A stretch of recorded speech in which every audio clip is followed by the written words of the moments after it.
കോൺഗ്രസിന്റെ പതനം അടുക്കാറായി എന്ന് പറഞ്ഞു പരത്തുന്നവരോട് വളരെ ആത്മവിശ്വാസത്തോടെ തന്നെയാണ് തെരഞ്ഞെടുപ്പിനെ നേരിടുന്നത് എന്ന് പറഞ്ഞുകൊണ്ട് മുന്നിട്ടിറങ്ങിയിരിക്കുകയാണ് സാദിഖ് അലി ശിഹാബ് തങ്ങളും പാണക്കാട് കുടുംബവും കൂടെ കോൺഗ്രസിന്റെ ചുണക്കുട്ടികളും. അതുപോലെ തൃണമൂൽ കോൺഗ്രസ് നേതാവ് PV അൻവർ തദ്ദേശ തെരഞ്ഞെടുപ്പിന് മുൻപ് UDF-നോടൊപ്പം ഉണ്ടാകുമെന്ന് പാണക്കാട് സാദിഖ് അലി തങ്ങൾ പറയുകയാണ്. കാരണം UDF-ലേക്കുള്ള പ്രവേശനം അൻവറിന്റെ നിലനിൽപ്പിന് ആവശ്യമാണെന്നാണ് അദ്ദേഹം മാധ്യമങ്ങളോട് പറയുന്നത്. അതുപോലെ തന്നെ UDF-മായി ധാരണയായി കഴിഞ്ഞാൽ ഇപ്പോൾ പ്രഖ്യാപിച്ചിട്ടുള്ള സ്ഥാനാർത്ഥികളെ അൻവർ പിൻവലിക്കും എന്നുമാണ് അറിയുന്നത്. സത്യം പറഞ്ഞാൽ കോൺഗ്രസും ലീഗും തമ്മിലുള്ള ഐക്യം ആവശ്യമാണ്. PV അൻവർ UDF-ൽ എത്തുമെന്ന കാര്യത്തിൽ ഉറപ്പായിരുന്നു. പഞ്ചായത്ത് തെരഞ്ഞെടുപ്പിൽ അൻവറിന്റെ പാർട്ടി സജീവമായതോടെ അങ്ങനെ തള്ളിക്കളയാൻ പറ്റുന്നതല്ല ആ വോട്ടുകൾ.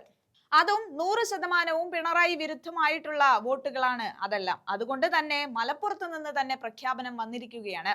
PV അൻവർ തദ്ദേശ തെരഞ്ഞെടുപ്പിന് മുൻപ് UDF-നൊപ്പം ഉണ്ടാകുമെന്ന് പാണക്കാട് സാദിഖ് അലി തങ്ങൾ അത് വ്യക്തമാക്കുകയും ചെയ്തു. അദ്ദേഹം മാധ്യമങ്ങളോട് പ്രതികരിക്കുന്ന ആ വീഡിയോ നമുക്കൊന്ന് കണ്ടു നോക്കാം.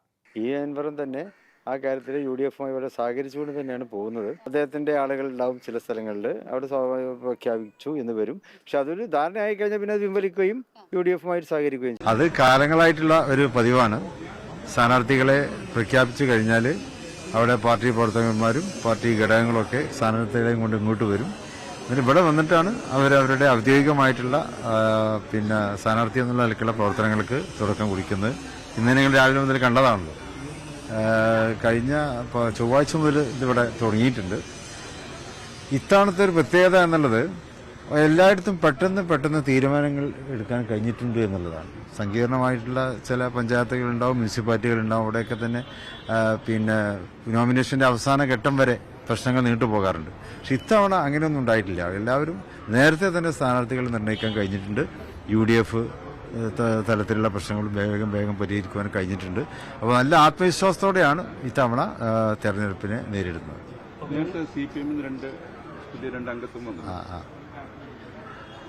CPM മറ്റു പാർട്ടികളിൽ നിന്നും മുസ്ലിം ലീഗിലേക്ക് ആളുകൾ വരുന്നുണ്ട്.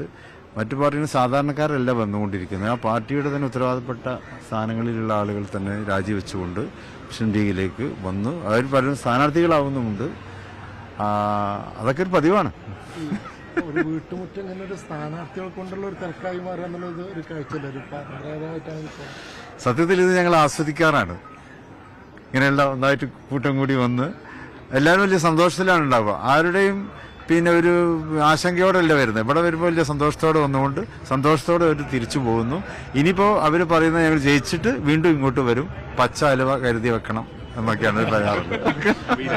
രണ്ടായിട്ട് വരുന്നവരോ രണ്ട് ഭാഗമായിട്ട് മധ്യസ്ഥ അവസാനം പറയാൻ വേണ്ടി പറഞ്ഞു തീർക്കാൻ വേണ്ടി വരാം. അതെ, അങ്ങനെ ഞാൻ പറഞ്ഞു ഇത്തവണ വളരെ കുറവാണ്. കഴിഞ്ഞ തവണകളൊക്കെ അപേക്ഷിച്ച് ഇത്തവണ വളരെ കുറവാണ്. എന്നാലും ഇവിടെ വന്നുകൊണ്ട് ഞങ്ങൾ അതേക്കുറിച്ച് പഠിക്കാൻ വേറെ കമ്മിറ്റിയെ നിയോഗിക്കും. രണ്ട് വിഭാഗം പ്രശ്നങ്ങൾ ഉണ്ടാകുമ്പോൾ അതിനെക്കുറിച്ച് പഠിക്കാൻ ഒരു കമ്മിറ്റിയെ നിയോഗിക്കും. അവർ തരുന്ന റിപ്പോർട്ട് അനുസരിച്ച് നമ്മൾ ഒരു തീരുമാനം എടുത്തു കൊടുക്കാറാണ് പതിവ്. മിക്കവാറും എല്ലാം പരിഹരിച്ചുകൊണ്ട് തന്നെയാണ് പോകാറുള്ളത്.